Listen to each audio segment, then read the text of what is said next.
so the first thing I wanted to ask you was individually how your 24 hours were, and what kind of things you found like immediately in the songs that you were sent that you picked up on and that kind of you felt immediately inspired you.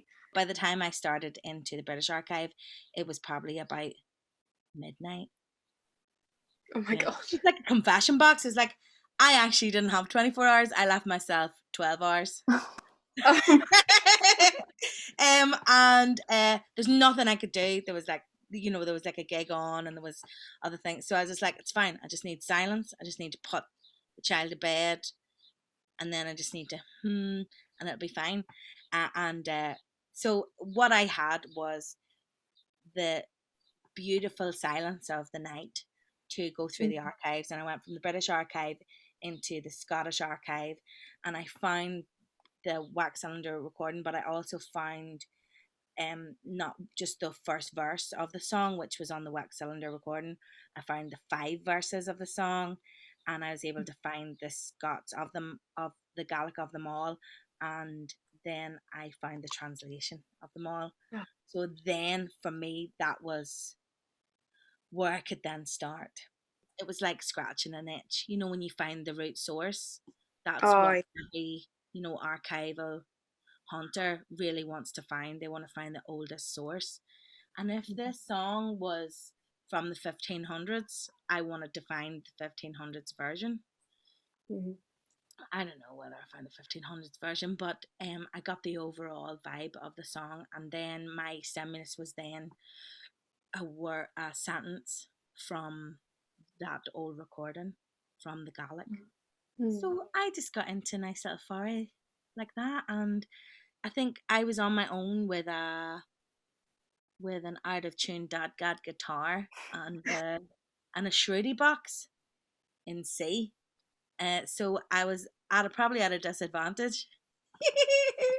But I just loved the challenge of it, and I really, really enjoyed getting my teeth into it. And I loved the deadline. I loved like the sheer panic of it, because I knew when you know that you enjoy like burrowing away into an archive, that I suppose there was like a calm in the fact that it was a bit of a panic, but it was also a bit of a jolly up too, because it'd been so long since things had been a deadline. And I think like coming to a project like this after such a spell of nothing happening for quite a while, and then suddenly you had loads to do. I loved that. And but it was so ramshackle. My God, like the video that we made. The video that we made, I got my partner to join in, and my toddler is running around trying to, feed me a stone, like while I'm singing, and I at first, to get the song together, usually I would have time to sit with the song and get everything like rhyming and stuff, but I couldn't get everything rhyming because I was just trying to like get in the headspace of what the song meant. So I ended up having to do spoken word, and it was a bit like spoken word. And how you speak in your head when you're reading poetry. It's like, it felt really self-indulgent, but I was all about it. Like I was loved it. But then when it came to recording it, and you've got a toddler who's a bit batshit and just trying to feed you a stone while you're trying to be like spoken word, it was just it must have looked like a complete circus act. Oh, I love it. I have to say, I think that your gorgeous kid walking in with the stone was one of my favourite moments. So I actually thought it was perfect, because it felt so personal. And I think that's what's so nice about this, is that we don't give people enough time to give the polished, perfect version, and it feels really, really personal and individual. I really love that. Yeah, I also felt a little bit apprehensive before, so I kind of because I write in a quite non-consistent way, because I think when someone approached me to do this, I was like, well, I'm not sure. I've been writing a song for 8 months and it's still not finished. So the idea really stressed me out. But at the same time, I was like really intrigued to see what was going to happen actually with that kind of a deadline, because I've never actually done something like that before. And I think it just can force you into a different kind of creative space, but also the apprehension as well of not knowing where it was going to come from until 11 o'clock. So I got Raina's song Every Time I Sleep, and I loved the sort of tonality of the melody, and I think I played on I was like the mode or something that she was in a little bit. It's quite a haunting sound, and I like the repetitiveness of it. And I think for me, when I was sort of looking for where I would maybe go with words, I quite liked how it was like she mentioned like a dreamscape, and I can't remember something about ancestors or something. And I liked this sort of concept of being, I don't know, in this slightly sort of dream state, slightly ethereal thing. And it just, I mean, and then I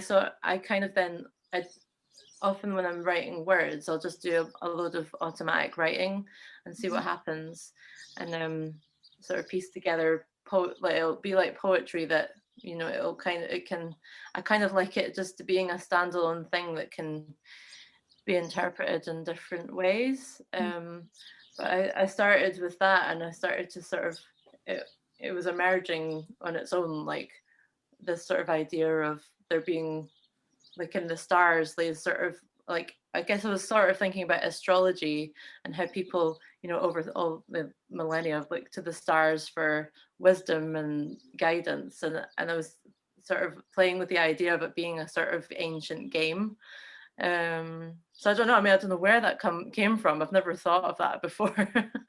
So there was that, and I think because over the last year, I've been teaching myself how to use Ableton and doing a little bit of programming. So I just thought it would be quite fun to layer things up, just seeing as I'm on my own. So to be honest, like writing the sort of bones of the song, I did within the first hour or two, and then I kind of used most of the day to then sort of record it and produce it. I really enjoyed the pressure of having just 24 hours to write it, because you did have that deadline to work towards too. I think usually I'm quite lazy with my songwriting, and if things don't go perfect the first time, I'm like, I'll do it tomorrow, I'll do it next week, I'll shelve that and look at it another time. And so I tend to give up quite quickly.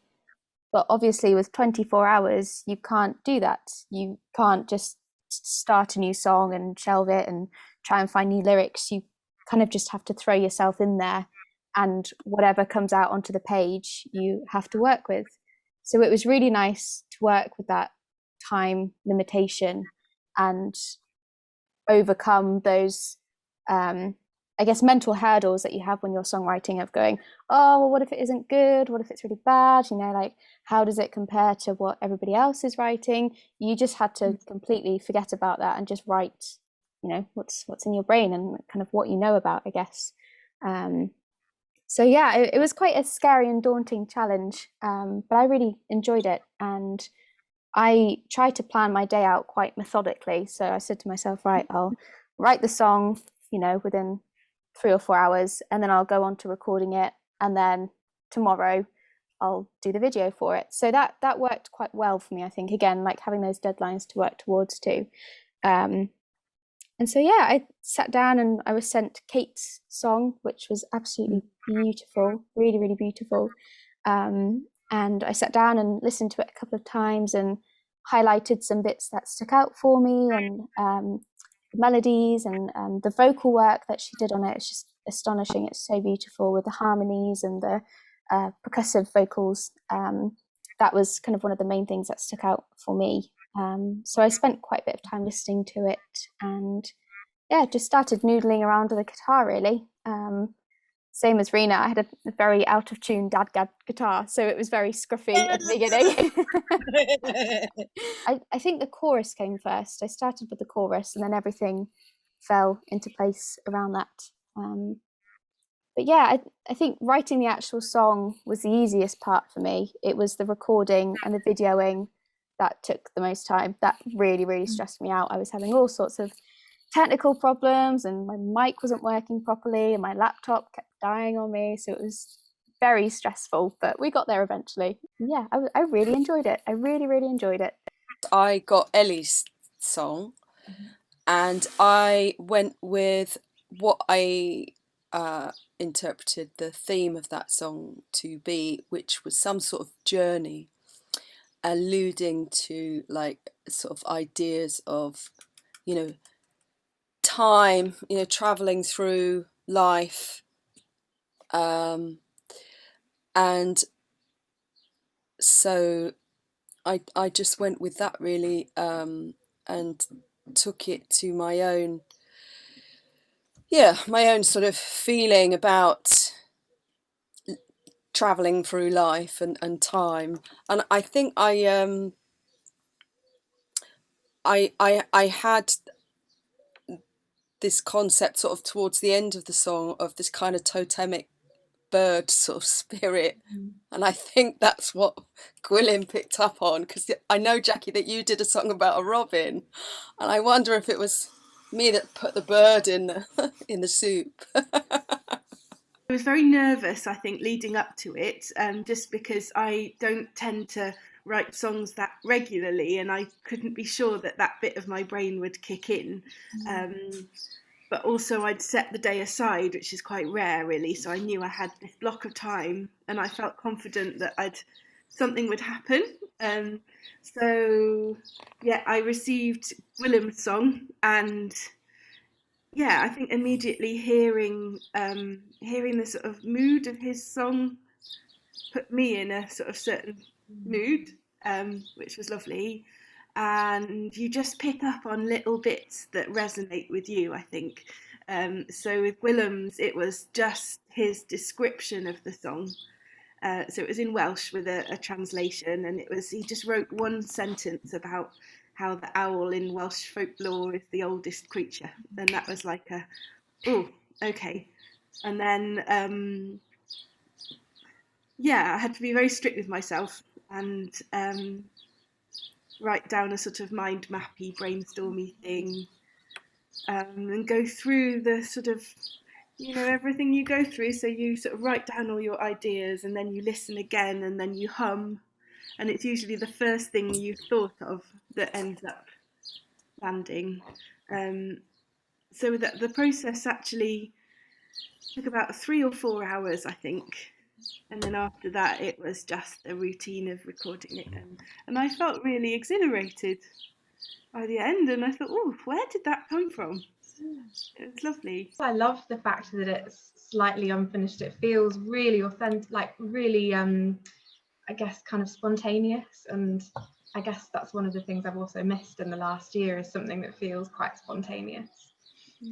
That's a really interesting point, because I think, you know, now it is possible to make things really produced and finished sounding, but I think people are a little bit, you know, I think we sort of instinctively know when something has that rawness and that sort of a bit, you know, it might feel to the artist a little bit frustrating because they didn't quite get to do everything they wanted. Because I think we know as musicians that when you make a piece of music, that essentially when it's finished, you're sort of, it's not really yours anymore, you're giving it away. You know, if you're selling CDs, or you know, it lives on in its own life, in its own right. And I think there's that sort of certain degree of responsibility as the birther of the song to be like, oh, I don't think it's quite, you know, it's not quite ready. But I think it's also because, you know, what comes out of your brain is your mind, and you put out into the world, you know, you put yourself in a very vulnerable position. You do, yeah. Because, you know, people are going to judge it, and they are going to form opinions, and they are going to and I think you know, when you have the feeling that it's not quite done, that is quite a hard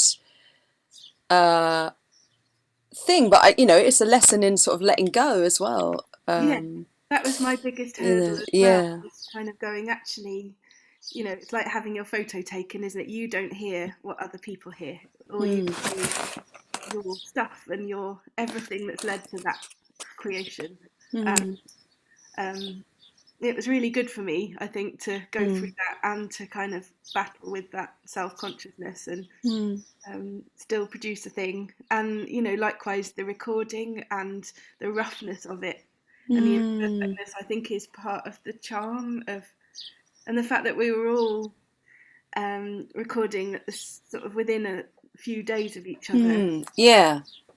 I wonder how the weather and the mood and everything has fed into this like thread that's sort of you can hear throughout the songs. It's fascinating.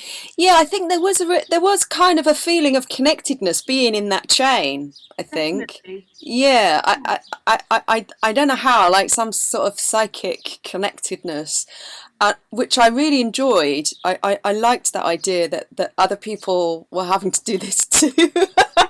Yeah, we're paying about it collectively. It's not just you. Yeah, but also that you know, that there was this thread as well running through everyone in this short space of time. I think there was some, certainly psychologically, some sort of felt resonance of that. Do you ever are there other kind of experiences you've had where you're writing, responding to something that's just been written now, or Well, that's what improvisation is. Like sometimes you're writing a song and you, like, I know that some money spinner gigs that I did in the past, maybe not so in the past, but definitely, you know, it started a long time ago, where if you had a gig where you could improvise, sometimes we just wrote songs about that had keywords, or you end up singing about the curtains, or that couple that hadn't said a word to each other all the way through their, you know, the interactions all through the night. And I think like you're generally people watching if you're writing like that. Yeah, I kind of feel songwriting is a constant responding to everything going on around you, I guess. I think for me, what really inspires me is seeing other people play music and write music and sing their own songs. And I will quite often come home after hearing something going, wow, like I'd love to write something like that, or that sounded really cool, I'd love to try that. And I think for me, that's probably the closest I've been to doing something like this before. And I guess as well with things like folk sessions where you're all in a pub together and you're playing tunes and you know, a tune stops and you kind of segue into another one that's responding off the one that's just been played. I think that's probably the closest I've come to something before, where you're just so connected to everybody there and so involved in the music that you don't really think about anything else other than that. And I think that's the closest I've come to something like this before. What did you think, Rhian, when you heard Kate's piece? Delicious. Really, really. But also it was quite nice because I spotted the shapes that she'd used had come from mine, and you know, like it was so lovely to hear the reinterpretation of your melody lines to spot the closeness of that, because I suppose like with folk songs, if you're following like the ethnographical route of a song or the etymological beginnings of a title, you know, and you go through a version of it in America that's traveled from Scotland, or a version of it in Brittany that's, you know, through Wales, and you know, like if you follow folk songs and their roots, you see how they change over time, over hundreds of years. And just like the Chinese whisper of this was really interesting, because putting them in order is quite an eye-opener, because you see that some people have taken an idea of the lyrics and who's taken an idea of the melody, and you know what what that means to everybody. Because I thought when I got Gwilym's song, right, you know, his adjectives were so beautiful and so completely grounded in him, and it was like, right, how does this apply to me? You know, being in my back garden in a little town in Oxfordshire, how can I kind of relate to this on my terms? Yeah. Yeah. Yeah, I think I definitely felt that as well. I think from the previous song is making a link with it that is like true to yourself, that kind of takes something from it but is authentic in terms of what you feel, how you feel you need to take it forward. Absolutely. Yeah, I guess that's a very individual thing too, like what's going to make sense to you and your style, because everyone's kind of motivated as any artist is by, you know, no two artists are the same. So you've got things that you want to achieve in your whole like career as well. So I feel like each time you make something, you're almost trying to work towards something. I don't know, or maybe not, but it's just little things strike different chords for different people. Yeah, it's definitely. I did find as well, though, that I was really intrigued by like what the original thing was. Kind of like part of me was like, oh my god, I wonder what it was. What was the first piece? You know, how far have we come from what the initial piece was? Yeah. So look forward to going and listening to that. You know, this idea of when is the song actually finished? You know, because I mean, the first time round, I was part of both the first song and also the last song. You know, and I think a lot of people had like a similar experience with this, where you say 24 hours, but actually it happens in considerably less than that. You know, or the majority of it, sort of the main body of it, happens in considerably less than that, and it made me sort of, you know, interrogate the idea a little bit of like, well, how long do you actually need to write something? You know, I mean, like obviously, I think a lot of us, we like to sort of sit and mull on things for a long time, and obviously there is a lot to be said for, you know, like the perspective that time gives you. But then, like looking back at well, actually, I mean, like looking at any of these songs, I don't think anyone would say like, hold on, that seems a bit unpolished, or you know, like, I don't, you know, like Lacking.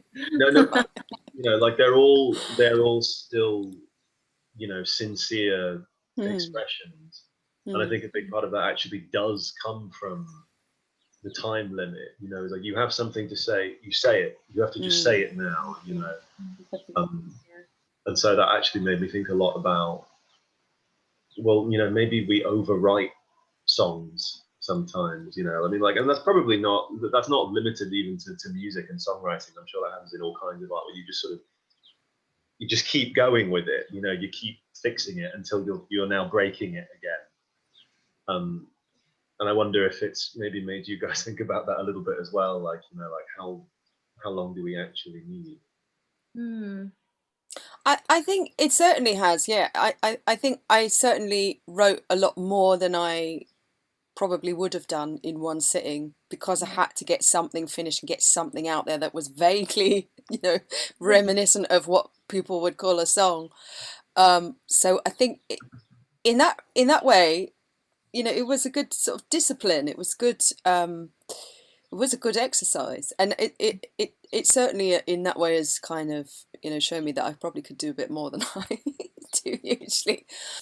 I heard a little bit of there was an Instagram live interview with Paul McCartney and St. Vincent the other day. I just happened to tune into, and I heard him just talking about when the songwriting process when they're in the Beatles, and he was like, because there was no way that when you were writing a song to record it as a memo, they literally just had to finish the song that day.